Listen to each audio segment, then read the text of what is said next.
Okay, so we had a question about energy levels and why is it that when you're more active, it feels like you have more energy to do more stuff. Ultimately, this comes down to a number of things. So obviously when we train, there's a release of endorphins, there's a dopamine hit that we're getting from achieving something. All those feel-good hormones start flooding the system. And that's why exercise can become ultimately quite addictive. We get addicted to that feeling of achievement. Now that feeling of achievement does not happen without struggle.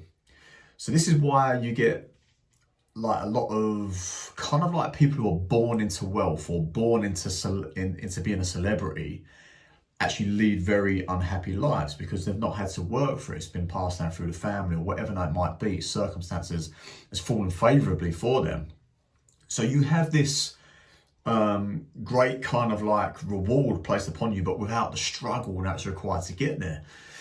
Same thing with training. Now, you can't get anything for free with training. You know, no one can give fitness to you. No one can give a good squat record or whatever it is you're working towards. They can't give you that. You have to work for that.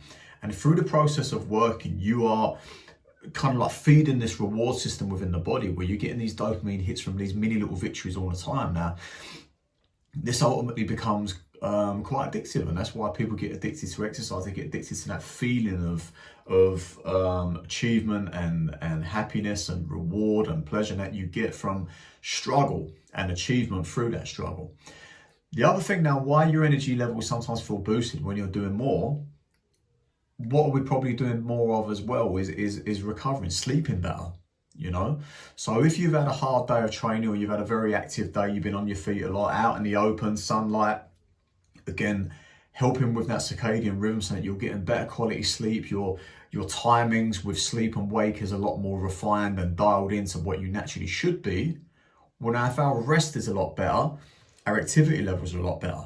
If our activity levels are a lot better, our rest is a lot better. So it all kind of like blends into this cycle of work hard, rest hard, work hard, rest hard, and ultimately you then find that rhythm. So that's why then your energy levels end up being a lot more regulated, a lot more balanced. You feel better about yourself, and then you want to do more naturally because you have more energy about you. But ultimately, you know, struggle. There's a lot to be said for struggle. There's a lot to be said for getting outside, getting the sun on your face, and resting well.